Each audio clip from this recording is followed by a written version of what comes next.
आए तो सबसे ज्यादा चर्चा हैंड्स ऑफ प्रकाश चंद्रा की थी। टोटल 30,000 युवाओं की फौज है जो प्रतिदिन कम से कम 2 लोगों को रक्तदान करते हैं। किसी के घर आगलगी हो जाए वहां पहुंचते हैं, संसाधन मैं उपलब्ध कराता हूं। जिन लोगों के साथ मैंने चुनाव लड़ा है और मैं चुनाव हारा हूं, वह भी मुझसे मदद मांगते हैं कि उन लोगों को भरोसा है कि आदमी पक्षपात नहीं करेगा, ये आदमी किसी भी अवसर का लाभ उठाने की कोशिश नहीं करेगा। सर, आपकी राजनीतिक शुरुआत कैसे हुई? लालू जी के परिवार का मैं बहुत घनिष्ठ रहा। 2015 में लालू जी जबरन मुझे चुनाव लड़ाना चाहते थे। कुछ लोगों के द्वारा विरोध किया गया जाति के नाम पे कि आप यादव को टिकट काट कर कुछ को नहीं दीजिए, और ये भ्रम फैलाया गया कि यादव को कमजोर कर देगा। फिर लालू जी ने मुझे टिकट से वंचित किया। 15 के बाद लालू जी लगातार मुझे 4.5 साल तक बोलते रहे तुमको चुनाव लड़ना है। 2020 में यहाँ कन्फर्म था कि यहाँ से मैं ही चुनाव लड़ूंगा, तो कुछ गलत बातें मुझसे कहवाई गई जिससे लालू जी नाराज हुए। प्रभात खबर की टीम इस वक्त औरंगाबाद जिले के ओबरा विधानसभा क्षेत्र में, और हमारे साथ बेहद ही खास मेहमान ओबरा के बड़े सामाजिक कार्यकर्ता और लोजपा राम विलास के नेता डॉक्टर प्रकाश चंद्रा जी मौजूद हैं। प्रकाश जी, बहुत बहुत स्वागत है। नमस्कार आप लोगों का, आपकी टीम को और प्रभात खबर के सभी श्रोताओं को, दर्शकों को। जब हम ओबरा आए तो सबसे ज्यादा चर्चा हैंड्स ऑफ प्रकाश चंद्रा की थी। क्या है सबसे पहले? हैंड्स ऑफ प्रकाश चंद्रा एक संगठन है, और यह संगठन न कोई रजिस्ट्रेशन है, न किसी से दान लेता है।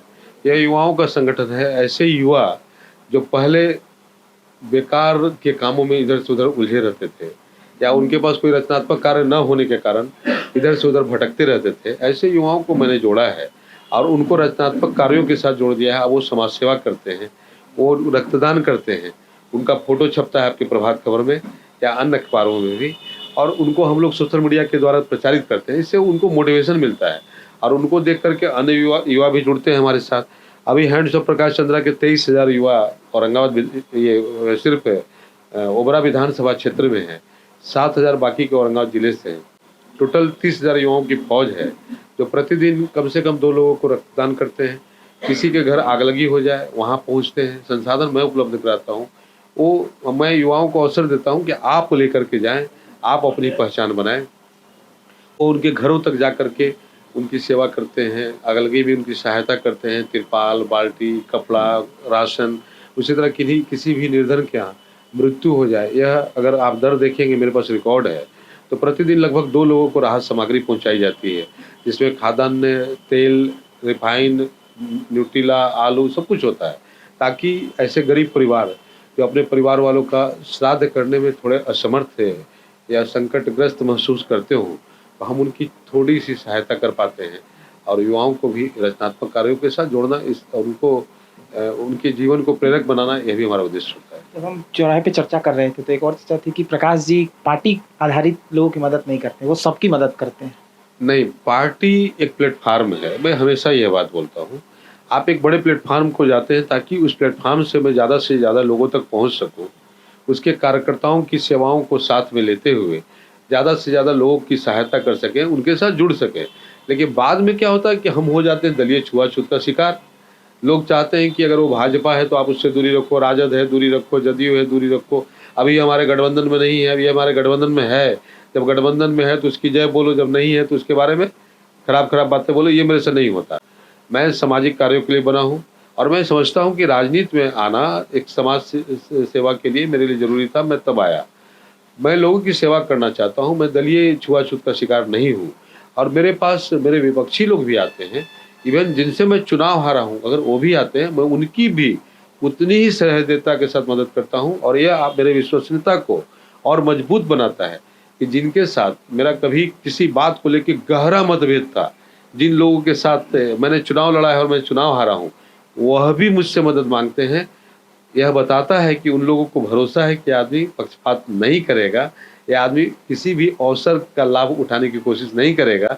और मुझे उनकी मदद करते हुए यह प्रसन्नता होती है। मुझे लगता है कि विपक्ष का भी विश्वास मेरे पे है, तो मैं मानव के तौर पे भले ही चुनाव हार गया हूँ, लेकिन इंसान के तौर पर खुद को जीता हुआ महसूस करता हूँ। बहुत बड़ी बात है।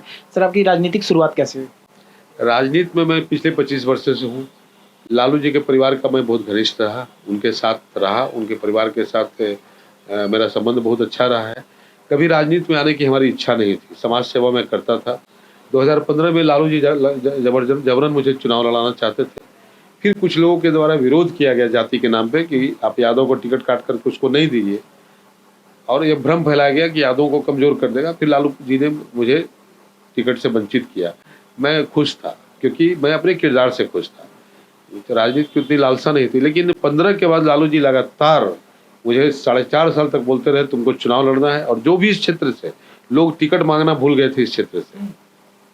इवन स्वयं ऋषि यादव जी भी इस क्षेत्र से टिकट नहीं मांग रहे थे। वो दिनारा से लोजपा से चुनाव लड़ने के लिए चिराग जी के पास गए थे 2020 में। और यहाँ कन्फर्म था कि यहाँ से मैं ही चुनाव लड़ूंगा। लेकिन राजद के एक बड़े नेता, क्योंकि राजनीति मेरे समझ में आज भी नहीं आता है, उन्होंने एक छोटी सी चाल चली और कुछ गलत बातें, क्योंकि उनको पता था कि लालू जी ये बात कहेंगे, तो कुछ गलत बातें मुझसे कहवाई गई जिससे लालू जी नाराज हुए। और इसकी चर्चा मैं किससे किया, तो मुझे लगता था कि मैं आदरणीय कांति सिंह जी के चुनाव में हमेशा मैं कमांडर की भूमिका में रहा हूँ। उनके चुनाव में धन जन सब कुछ मैंने खर्च किया है और उनको यहाँ पे ला करके सबसे बड़ा स्वागत मैंने कराया था। उन यहाँ पे सत्यनारायण यादव के विरोध के कारण उस समय न राजद के लोग न यादव जाति के लोग उनके साथ थे। मैंने उस समय अपने समूह के लोगों को उनके साथ जोड़ा, उनका भव्य स्वागत कराया। तो मुझे लगा ये हमारी शुभचिंतक है। लेकिन राजनीति में दिनकर ने सही कहा है, राजनीति में मित्र कठिन है, स्व से ऊपर चरित्र कठिन है, किसी जुआड़ियों के अड्डे पे वातावरण पवित्र कठिन है। मैंने कांति सिंह जी को जब यह बताया कि लालू जी हमसे नाराज हैं, बस इतना ही प्रसंग था। उसके बाद उन्होंने उस नाराजगी को अवसर में बदल दिया, अपने पुत्र को टिकट दिलवाया। जो लोजपा में टिकट लेने गए थे वो राजद से लड़े और दुर्भाग्य था मेरा कि राजद से टिकट कटने के बाद लोजपा में मैं चुनाव लड़ने चला गया, जबकि लोजपा में भी मेरा कोई कॉन्टैक्ट तो था नहीं चिराग जी से। तो चंदन जी जो माननीय सांसद नवादा थे उस समय के, वो मेरे मित्र हैं, आज भी कल भी थे। तो मैंने उनको बोल करके चिराग जी से उनको मिलवाया था और बाद में उनको राजद से मिल गया, मैं लोजपा से आ गया। कुछ उस समय घटनाएं घटी, अमीषा पटेल को लेकर के जो यहाँ पे बवाल हुआ, मैं वायरल हुआ, शायद चुनाव में रही पक्ष में था। थोड़ी सी चूक गए। हाँ, जनता चूक गई, मैं नहीं चूका। आज जो जनता सोच रही है 400 करोड़ का योजना रफीगंज में और गोह में चला गया, वहाँ भी राजद के ही विधायक हैं और ओबरा में एक भी सड़क नहीं मिला। और 2 दिन पहले वोट बहिष्कार का लोगों ने बैनर लगाया था। मैं माननीय मंत्री जी से परसों मिला, नहीं कल सुबह में मिला, सॉरी कल सुबह में मिला। कल ही पटना से टीम आकर के और सर्वे करके चली गई। आज एग्जीक्यूटिव इंजीनियर वहाँ चले गए प्रशासनिक स्वीकृति के लिए। काम कराने के लिए इच्छा शक्ति चाहिए, सरकार किसी की भी हो, आप बहाना नहीं बना सकते। मनमोहन सिंह जी की सरकार थी, बिहार में नीतीश जी की सरकार थी, नीतीश जी ने प्रयास किया, 84,000 करोड़ रुपया प्रधानमंत्री ग्रामीण सड़क का आया था कि नहीं? आया था। अटल जी की सरकार थी, उस समय 4 लेनिंग का काम जब हो रहा था तो क्या बिहार को उससे वंचित कर दिया गया था? आप योजनाएं बनाएं, योजनाओं को लेकर के अधिकारियों तक जाए, नेताओं तक जाए, संबंधित मंत्री तक जाए, कोई भी जनता का काम नहीं रोक सकता है। टाल भले ही सकता है, आपके अंदर इच्छा शक्ति होनी चाहिए। और मैंने खुद को पक्ष का न विपक्ष का मानता हूँ। मैं जानता हूँ कि आम जनता की तरह मैं भी एक जनता हूँ। जनता के मुद्दों को अगर आप सही ढंग से रखते हैं, निष्पक्ष ढंग से रखते हैं, कोई भी व्यक्ति पहले मानव होता है, वो काम करता है। लेकिन अगर आप सिर्फ राजनीति के लिए राजनीति करेंगे तो जनता तो ऐसे ही हाशिए में पड़ी रहेगी।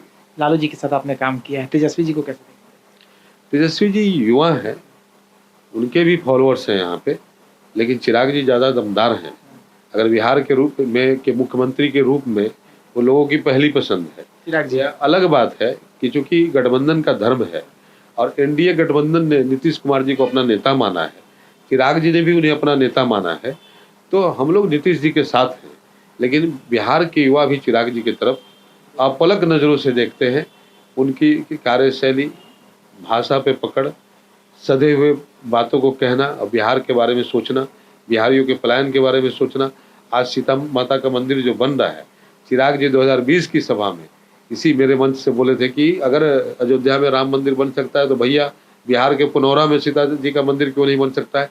यह मुद्दा अभी उन्होंने ही उठाया था। और आपने देखा होगा कि जहाँ बीपीएससी अभ्यर्थियों की भी जब बात हुई थी, उन्होंने अपने ही सरकार के कार्यशैली में प्रश्न उठाया था। मैं भी उसी में विश्वास रखता हूँ। मुझे लगता है कि आप जनहित को नज़रअंदाज करके आप सिर्फ सरकार हित की बात अगर करते हैं तो राज्य हित प्रभावित होता है। राजधर्म यह नहीं है।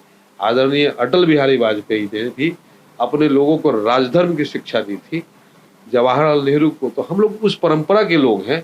हम अपनी परंपरा को भूल करके सिर्फ राजनीतिक घृणा में पड़ जा रहे हैं। यहाँ जनता भी उसी धारा में बह जा रही है।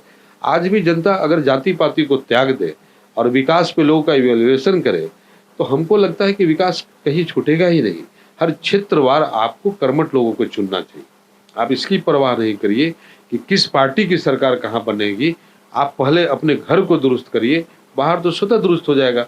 अगर हम अपने बच्चों को संस्कारित करेंगे, पूरा समाज संस्कारित हो जाएगा। तो बस इसी विधि से लोगों को काम करना चाहिए। आखिरी सवाल, चुनाव लड़ने की तैयारी कैसी चल रही है?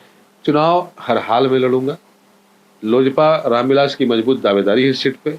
41,000 वोट जो आज तक यहाँ पे एनडीए को नहीं प्राप्त हुआ है, उस वोट के साथ हम यहाँ मजबूती से खड़े हैं। 5 साल में हारा हुआ कोई भी व्यक्ति पूरे बिहार में इतना काम नहीं किया है।